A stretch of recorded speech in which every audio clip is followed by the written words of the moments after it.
Nouvelle émission de la série Dans son corps, ça faisait longtemps. Aujourd'hui, on accueille Maude Bettina Marie qui vient nous parler de sa particularité physique à elle, l'aérophagie, manifestement. Rappelle-moi combien ça coûte de se refaire faire les dents? Dans les 1300 €, pourquoi? D'accord. Non, comme ça, c'est noté.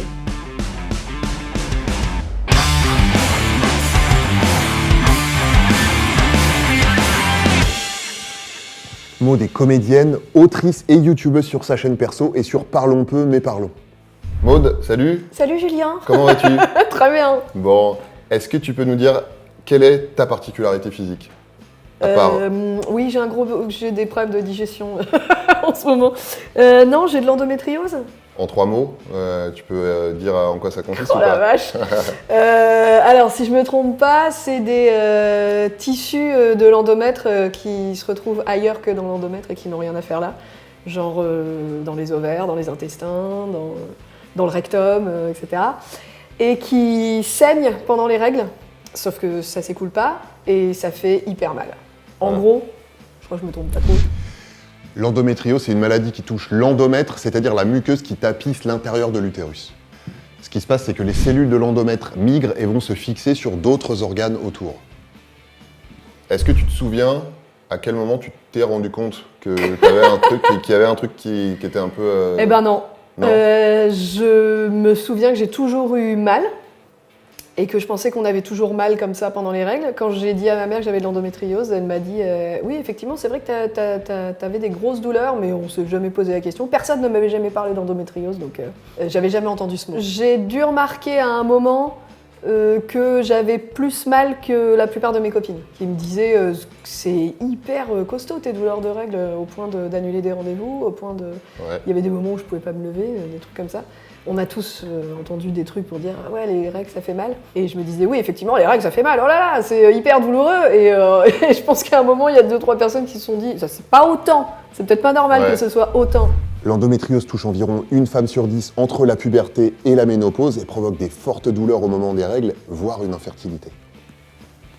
Toi, spontanément, dans les premières années en tout cas, à aucun moment tu t'es dit peut-être qu'il faudrait aller en parler à un médecin? Bah non. J'ai toujours dit au médecin j'ai hyper mal. Personne ne m'avait dit peut-être c'est pas normal, peut-être qu'il y a un truc en plus. Non, le principe c'était de trouver un médicament le plus fort possible qui calme le truc. Mais personne n'a été chercher un peu plus loin Sans ce qui se passait. chercher, Quoi. parce que par défaut, c'était c'est les C'est règles, comme ça. c'est normal d'avoir un Voilà. peu. Et du coup, moi j'ai grandi avec ce truc là aussi. Bah c'est comme ça, t'as mal pendant tes règles. Et le moment où du coup on a posé un nom, où on t'a dit c'est un diagnostic, on t'a dit bah en fait t'as de l'endométriose, ça t'a...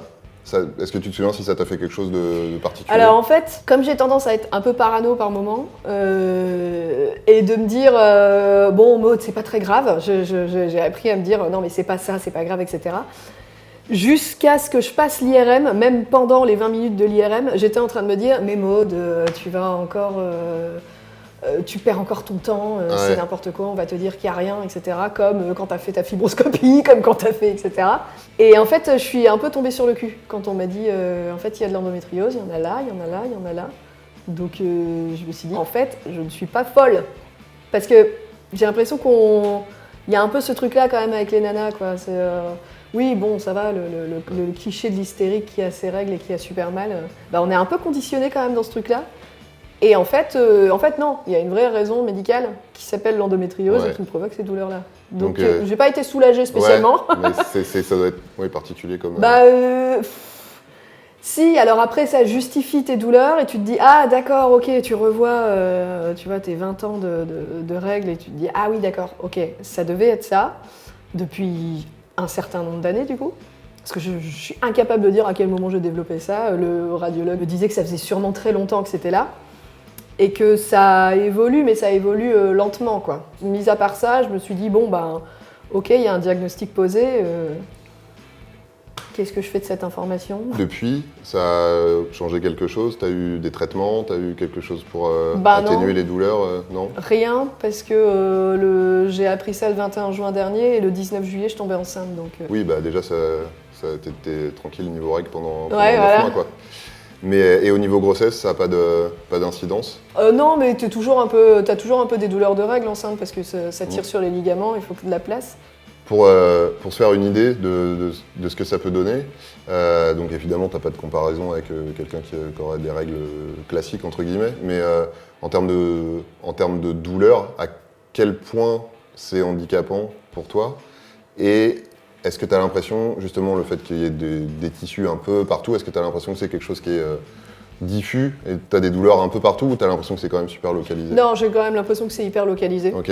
Sinon, je me serais encore plus posé des questions. Ouais. Peut-être que si j'avais eu mal au poumon à chaque fois que j'ai mes règles, je me serais peut-être dit, c'est pas normal. Ça peut arriver d'en Oui, avoir c'est jusque ça. dans les poumons. Ouais. C'est ça. Au niveau des douleurs, c'est surtout les, je sais pas, je vais dire la veille et puis les 2 premiers jours, on va dire, à peu près. Ouais.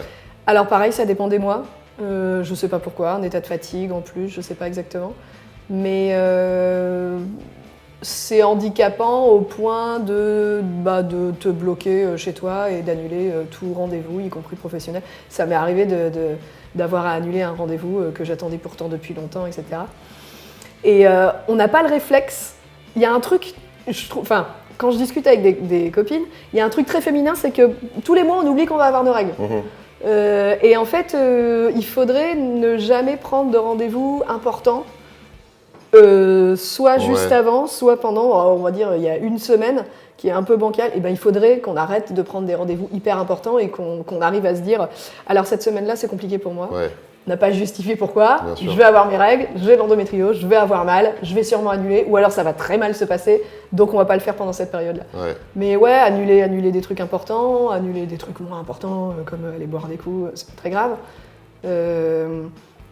J'ai des images de moi pliées en deux en attendant que mon mec trouve l'Antadis parce que moi je peux plus me relever.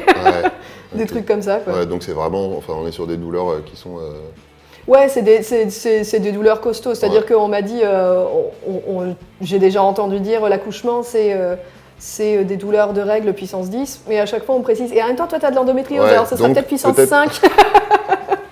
Donc je vois, et puis après voilà, bain, bouillotte, repos, des trucs comme ça. Il y a des traitements, le problème c'est que le diagnostic est souvent posé très tardivement. Cette espèce de sursis avec la grossesse, mais tu t'envisages déjà une prise en charge particulière après un Franchement, traitement, j'en sais rien. Tu sais pas?